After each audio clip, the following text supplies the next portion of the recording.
Good morning, everybody. Welcome to Sports Shorts Daily. Ronnie Rants alongside TK Tommy Chrysan on this Monday morning edition of Sports Shorts Daily, presented by the Bears Casino. Tommy joining us over at Court Street Cafe in downtown Port Allen. Give them a follow on all their social media, open for breakfast, lunch, and dinner. He is Court Street Cafe in Port Allen. I am at an undisclosed location presented by Louisiana Sports Hall of Fame, and we're always presented by the Bears Casino. The Bears yesterday, great place to be for the champion. A lot of the playoff games this weekend, championship games next weekend. You want to be at the sports book. It's a great atmosphere. Very good game yesterday. Last night, Tommy, would start today. We're going to talk a little NFL, AFC, NFC Championship, LSU men's and women's basketball. Huge game, biggest game of the year. LSU, South Carolina, Thursday night at the PMAC. Sold out crowd, 15,000 expected for that. Pels will host the Jazz tomorrow night. And big story out of the world of PGA. Bad news for LSU fans, good news for Alabama fans. And we'll tell you what's going on with Ohio State football. They're spending some cheese, Coach. But yesterday, the Buffalo Bills, a 2.5-point favorite at kickoff. Yours truly, of course, was on the wrong side of it again. I liked Buffalo getting giving 2.5. I thought they'd win by 3 on a field goal or something, and they almost did. But anyway, the Kansas City Chiefs went in there on the road. Mahomes, now famously 3-0 against the Buffalo Bills while he's been in there. And I'll say this, Tommy, it was a heck of a game. Great atmosphere. A lot to watch in the stands with Kelsey's brother doing his thing with his shirt off. And then, of course, who Travis dates. They showed her a bunch. But it was a very good game. And the biggest takeaway is this. Not so much that the Buffalo Bills lost the game, because they didn't. They missed a field goal in blister and, windy conditions. The ball was, obviously a little miskick, but the wind just took it big time to the right. You missed a kick that would have just tied it with a minute and something, almost 2 minutes to go. Who knows? Patrick Mahomes might have won in overtime or in regulation. But my biggest takeaway, Tommy, is that Patrick Mahomes is now one win away from really being looked at as like the next Tom Brady. I mean, he's already on in my mind, the best quarterback in the NFL. If you were to pick any quarterback in the NFL, who do you want? You'd take Patrick Mahomes. But if he can go on the road, this was his first road game ever because they've been so dominant. He's now got the Chiefs in the 6th straight AFC championship game. I mean, let that sink in. 6 straight AFC championship games. I mean, that's Patriot-like. And if he can go beat Lamar Jackson, who is this year's MVP of the league, going to be, if they can beat him in Baltimore and get them in another Super Bowl, I mean, he's going to be in that Tom Brady conversation. 100% in that conversation. And, that's 6 straight, like you just said. Let that sink in. Look at all the teams that hadn't been to one in those 6 years. And it's a remarkable story. I think, Mahomes just incredible. He was a baseball player. He's very athletic. All you parents out there, let your kids play multiple sports. Sooner or later, they'll play just one. But I think Andy Reid gets a lot of credit because he was so good at Philadelphia, and he had trouble getting over that hump. And then finally got over that hump, and then the success he's also had in Kansas City speaks for itself. But it's about the quarterback in the NFL. Patrick Mahomes is arguably the greatest quarterback in this time period, especially now that Brady's doing whatever. Yeah, look, this year I want to say they've got 8 wins on the road. They were 6-2 in the regular season, 2-0 in the playoffs, or something like 1-0 in the playoffs. I don't know. They've got a better record on the road. I can't remember off the top of my head. They got a better record on the road than they do at home. The Chiefs. That's all you need to know. Looking forward to it. The Chiefs are going to be a 3.5-point dog on the road in Baltimore this Sunday, 2:00. Mahomes versus Lamar Jackson. Going to be really, really interesting this stuff. The Ravens, by the way, it was 10-10, then they just put their foot on the throat in the second half, scored every possession in the second half, did the Ravens in their playoff win. They sure did. But I tell you what, if you're Houston Texans fans, your future's bright. Put your sunglasses on. C.J. Stroud, that coach, their defense, they got a lot of young talent on that team, and they got the quarterback. You can always fall back to the quarterback. They add some things around him, whatever that may be, and that'll be good. But the Ravens, you're right. Second half, they just said, hey, we're the best team here, and they were. They were the best team, and they got it done in the second half. But again, the Texans, I don't think this is a flash in the pan. I think they're going to be around a little while. This was the surprise team of the year, was the Texans. I mean, you literally have a rookie quarterback who just rookie coach. Yeah, rookie coach, rookie quarterback. This was supposed to be somewhat of a rebuild, all that. None of this was intended. They didn't think they were going to go to the playoffs, win a playoff game, all that stuff. They were 10-10 at halftime on the road in Baltimore, and then the Ravens kicked it into overdrive. But great matchup, Ravens and Chiefs. The other matchup, the Lions, what the Lions fans are going through reminds me of 2009, with the Saints fans. This was a franchise that their history was very similar to the Saints and hadn't had a lot of wins, hadn't been to a Super Bowl. And now they're on this run and they've had these two games, and you see the reaction from the fans in Detroit. It's like New Orleans fans, the crying, the hugging, the singing, they just can't believe what they're seeing.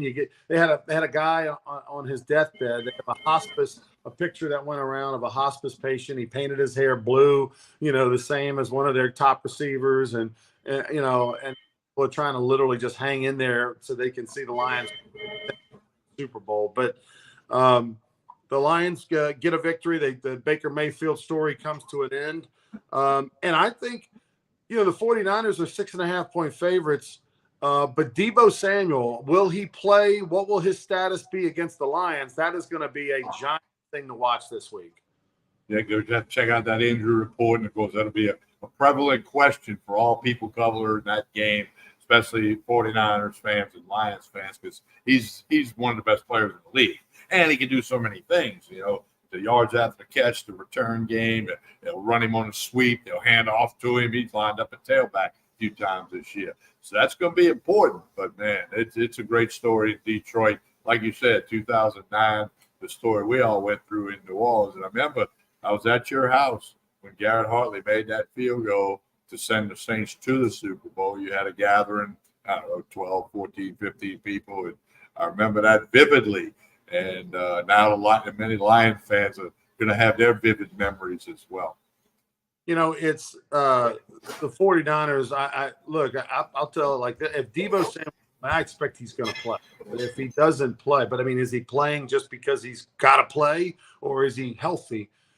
Deebo Samuel's a difference maker between that offense being okay and explosive. And to me, it's the difference between do the Lions have a chance or not. But one thing I do like is the Jared Goff story isn't being told a lot. It's kind of fallen under the radar.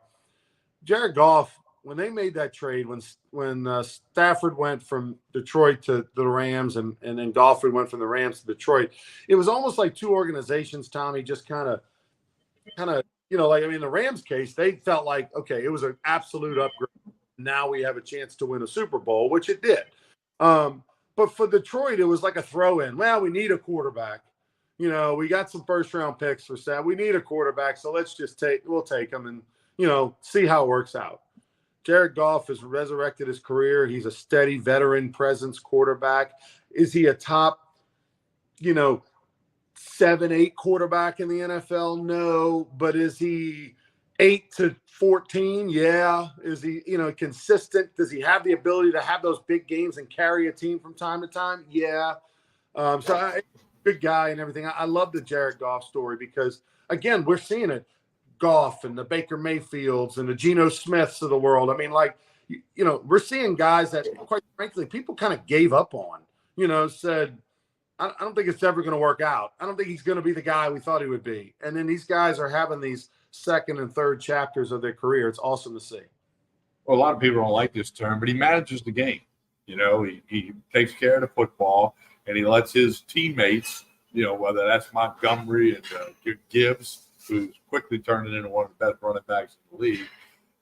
And he lets them do what they got to do. They got a good tight end who's a little banged up. A lot of people are banged up at this point. If you're still playing in the NFL, there's a lot of ice being passed around in the training room this week. But no, Goff is a good story. That dude throws pretty football, man. And he can be very accurate. Like they all can. You're an NFL quarterback. You have the ability to be accurate. Do you throw bad passes like the pass Jordan Love threw? When he cocked his arm back, I'm like, don't do it, because we all know the story. Don't throw late over the middle and across your body. And but Goff's story is pretty cool, and it's a great story for Detroit Lions. And the Lions, the Pistons are terrible. The Detroit Tigers have not been a whole lot to write home about. That what a great thing for that city and for the Lion fans who have waited so long. And now they're in a conference championship game, and it'll be a tough task in Frisco, especially if Deebo Samuel plays. And look, the other thing about it, Samuel plays, he takes one good shot to that shoulder, he's back on the sideline. I don't know the extent of the injury, but if they kept him out of the game, it was more than a bruise, so we'll see. But I'm happy about the line. We talked about it in August, that they were the best team to miss the playoffs last year. They might make some noise this year. Well, noise, they have done it. They have made a lot of noise. Last night was the first pitch banquet for LSU baseball. MC the auction portion of it, raised a bunch of money for I think over 250,000 baseball team, whatever. But over 1,000 people in the ballroom at the Crown Plaza. Nice event. A lot of the stars were there. We saw former players, Mikey Motzuk, Jared Mitchell, Ryan Schimpf, Kevin Gausman, etc. in the house. Dylan Cruz was in the house. And then, of course, saw this year's team. Jay Johnson, spoke to him briefly. I mean, just the pitching, super impressive. We'll talk plenty more about LSU baseball next month when they get ready to start up. But I'm telling you, 1 through 12, Tommy, they may be as good as they've ever been. 1 through 12. They're not going to have that guy Skeens at the top, but they 1 through 12 may be as good as LSU's ever had, and that's pretty going to be fun to see. Also got a chance to see some great Rougarou sponsors last night as well in the house. Visited with them. So Rougarou season May 30th. Mark your calendar. Thursday, May 30th. It'll be actually opening night is the night before regionals. The NCAA regionals at the box will be that Friday at like 2 or something. The night before is opening night for the Baton Rouge Rougarou. It'll be here before you know it. Go to brrougarou.com, get your season tickets, get your jersey, get your satin jacket, get your hat, game hats. Got some new game hats this year, different look. So check that out. Big week for LSU women's basketball, Tommy. Everybody's had this game penciled. Both teams looked fantastic yesterday. South Carolina and LSU with blowout victories yesterday. They are going to be in the PMAX, 15,000 in attendance. You said ESPN Game Day coming as well, huh? Yeah, they're rolling out the thing. Too bad it's a Thursday night, but hey, it is what it is. That schedule was made long before they knew, what a game this would be. And, it's going to be everything you want in basketball, and Kim Mulkey and ESPN Game Day and a national audience. And, I mean, the gym. I'm curious to see if it's going to go back to the old days of LSU men's basketball when Shaquille played then, or is it going to be lines down the ramp at the PMAC trying to get in to the game? Yes, there is going to be, and there are going to be people tailgating. It's tough because you got school that day, and you got a lot of students and faculty and staff members at school, but it's going to be a heck of an atmosphere. And for those that have tickets, get there early and get in your seat because it's going to be a lot of fun. And by the way, it should be a hell of a basketball game. Yeah, on the secondary market, StubHub and all that kind of stuff, tickets were, the cheapest ticket was over $100, and that was in the uppers. And the price will go up even more as we get closer. LSU men's basketball play on the road against Georgia on Wednesday. The men lost a heartbreaker on Saturday. They actually had the lead with like 5-6 minutes to play.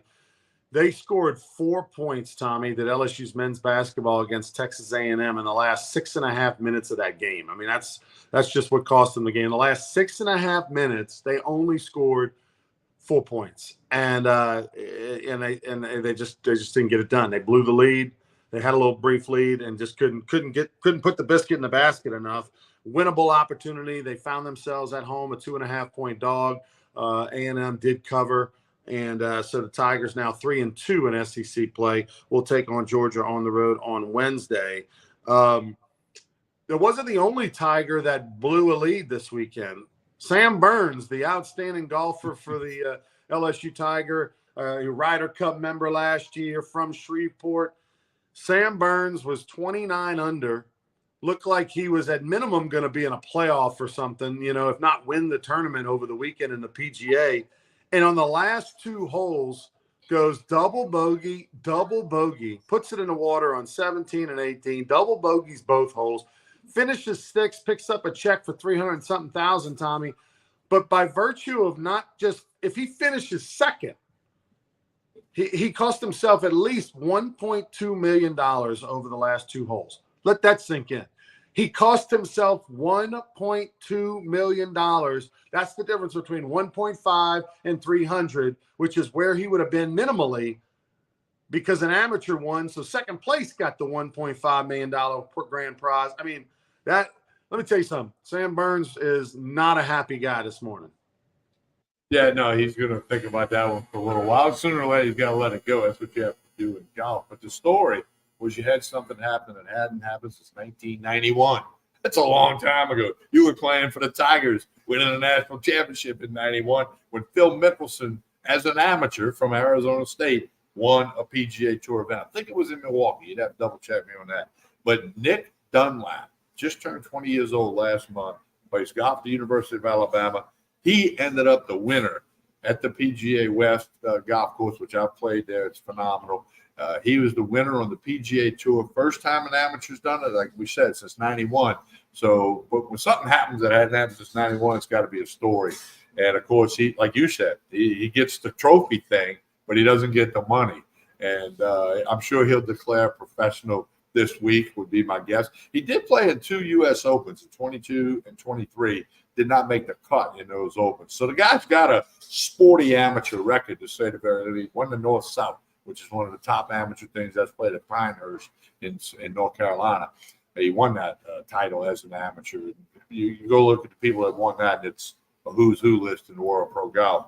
So Nick Dunlap, now nobody knew about him until this week. Now everybody in the golf world knows about him, and we'll see what happens in his future going forward. But University of Alabama guy overtook Sam Burns, the LSU flag carrier, but Burns will bounce back. I can assure you that. I don't know if you saw, but after the round when they interviewed Nick Dunlap, he gave a shout out to Brett McCabe, former LSU teammate of mine, who's his sports psychologist. Brett, a very successful sports psychologist. He has a company over in Hoover, Alabama called The Mind Side, and he works with Alabama football exclusively. He works with lots of golfers, collegiately, professionally, you name it. I mean, but he literally said, Nick Dunlap said, when they asked him what you were thinking and all that, and he said, I kept remembering the words of my sports psychologist, Brett McCabe, who said, blah, blah, blah. I mean, that's pretty cool. That's when you know you're big time. When a guy wins a tournament and he thinks to give you props, that's when you know you made a difference. And Brett was a guy, went to Catholic High, pitched at LSU on the 91 to 95 teams or something like that. I know he redshirted in 91, so 92, 93, 94. Yeah, he was a 91 to 95 on the team. Bright guy, obviously. He's a doctor. And Skip Bertman used to use him to help go research in the library, motivational stories and stuff. Skip had his list, but he was always wanting more. And so Brett was one of the few guys that knew where the library was, the Middleton Library, and go there regularly, as opposed to me, dusting the cobwebs off of the library door. But Brett would go and get him some new material and all that. It was great. And then now he turned that into a super, super successful career. So that was pretty cool to see. I got a funny story for you. The only time I ever went to the library at Southeastern, you ready for this? Was like the day after I missed curfew, because I knew the coach wasn't going to look for me in the library. Okay, so if I missed curfew the night before, I'd hang out in the library the next day. He wasn't coming in there looking for old TK. Two quick things. The Pels host the Jazz on Tuesday. It always tickles me anytime the Jazz come to New Orleans, even though they moved 35 years ago, whatever. Last thing before we go, you were telling me about Ohio State football and what's going on. Obviously, there's a giant seismic shift in the landscape of football with Nick Saban retiring. I mean, you see players going into the transfer portal from Alabama. You see the other team smiling and thinking they have a chance now. You see Alabama fans practically in tears. Ohio State may be one of the biggest beneficiaries. They're spending a lot of money. They flipped the 5-star quarterback recruit from Alabama. They got the lineman, the center who had the bad snaps. He's now going to Ohio State. They picked up other players from other schools. They're spending the money. We'll see if it translates to Big Ten titles and playoffs. Again, 12 teams in playoffs now. If it doesn't transfer to a playoff thing, it'll be pretty rough news right there.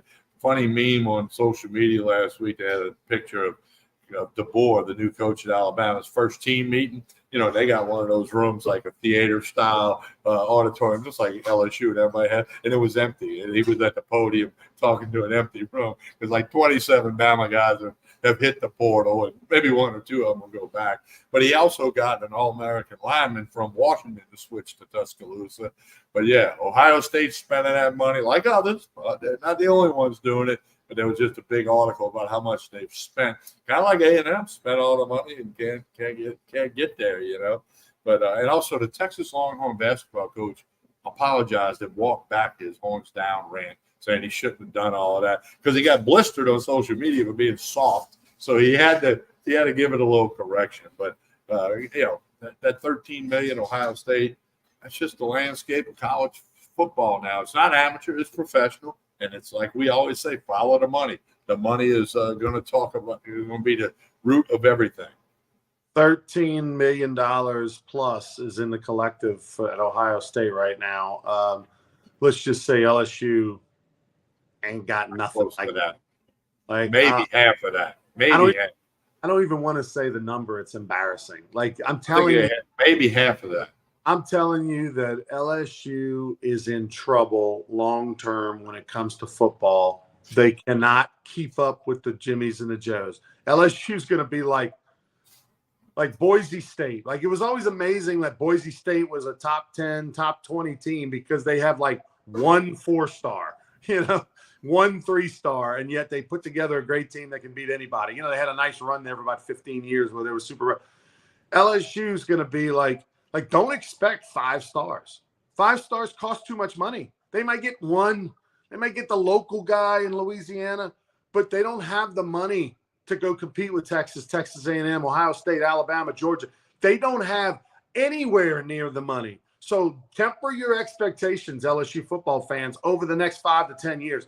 Unless some multi-gazillionaire dies and leaves them $100 million, is going to be squeezing blood out of a turnip financially to compete with the big top 5, top 6 guys that LSU fans think they are. Ronnie, the same guy who told me about Blake Baker becoming a defensive coordinator, I'm kind of out in front of that for a lot of people. His name was on the list. You were in the text. I said, yeah, this is where it's going to go. He told me that Lance Hurd, who's now at Tennessee, before that bowl game, the reason he didn't go on a bowl trip, he went to the coach and said, I want $500,000. That's what he wanted. And he wanted to play left tackle, which he's not going to do because of Campbell and Jones. It was 3 or 350. I was told the number by I was told 5. But regardless, the point is Lance Hurd went in there asking for an amount of money. Okay, not $1 million. Right. And the coach was like, hey, we got to talk about this, we got to think about this, we got to go play a bowl game. And he said, well, so-and-so's offering me X amount. They said, well, go play for so-and-so. Well, right. Now he is officially part of the Tennessee program, so they must have coughed up with it, whether it was 300, 500. The guy directly related to the negotiation who deals with the players, it was 3 or 350, and then you have to make a decision. Hey, do we want to pay 350 for a guy who's not even a starter? He wasn't a starter. Started one game. Yeah, it was a backup. So, and he may not start. So, that's you gotta. If we're paying $350 for a 5-star, left tackle, put him in there. Will Campbell. Right. But if it's like a backup, might start $350, they don't have that kind of flow. They're not Texas. They're not Texas A&M. They can't pay $350 for a talented backup who might start. So yeah, it's a different world, man. It's oogie. It's one of my favorite words. It's oogie. It's just gross. But here's what I think is going to happen. Right? College football is still going to be there. You're still going to have the stadiums, the playoff, all that. This is what's going to change. The passion by the fans for college football is going to change. Yep. The passion. Where you're going to say, oh, yeah, Saturday, we're going to go to the game. We're going to go tailgate. Oh, I'm going to get a couple guys come over to the house. We're going to watch the game. But that passion of following it on a daily basis and going to the spring game, it's going to go away. Going to coaches' shows, the passion level, not just at LSU, but nationwide, is going to shrink. You're still going to have Alabama, Auburn, and Army, Navy, and Michigan, Ohio State. You're still going to have all of that. But the 24-hour-a-day passion is going to diminish because of what's happening with NIL, the portal, etc. Everybody always said, "Hey, they're just college students. They're not pros. Don't be so harsh on them, with your criticisms or whatever." No. They're pros. Joe Burrow would have been looked at differently had he gone in the portal and LSU fans knew they had to pay him $4 million to get him to come here. You know what I mean? Like, it just would. It tempers how you feel about them when they're getting paid a lot of money. That their loyalty is to, just like an NFL player. Like, let's not kid ourselves about these NFL players that they love New Orleans. No. They came here because it was the most amount of money that they could get, or it was an opportunity to start when they were a backup somewhere else. That's how LSU is. Look, I was talking last night to some LSU baseball players at the banquet. It's not their fault. These kids from out of state, they know nothing about LSU, the history. You know what I mean? They know nothing. They come here. They won the national championship last year. That's what they know. They don't know who Todd Walker is. They don't know who Eddie Furnace is. College Baseball Hall of Famers, Tommy, they don't know who the Mount Rushmore of greatest LSU baseball players are. If you polled the 40 guys on that LSU baseball team and you said, "Who's Todd Walker? Who's Eddie Furnace? Here's a microphone in your face. Tell me who they are," without Googling it, I guarantee you half at best would know who they are. And probably top. They might be able to say, "I saw their name up on the stadium above home plate," but they couldn't tell you if they were a pitcher, a first baseman, a right fielder. Did they win a title? They can't tell you any of that. None of that. And that's not. It's my point. And that's not. That's not an LSU thing. It's a modern day thing, and it's the fact that it's all about, whether it's baseball or football or basketball, it's all about the NFL, the NBA, MLB, and how much money you paying me. That's it. That's it. The whole feel good of him wanting to be a Tiger or him wanting to be a Longhorn or him wanting to be, and that's his dream. That's like two guys on the team. That's like two guys from Back Bruley, that grew up wanting to be a Tiger. Everybody else is about the NFL and the coin. That's two guys that grew up wanting to be Buzzy Hideout.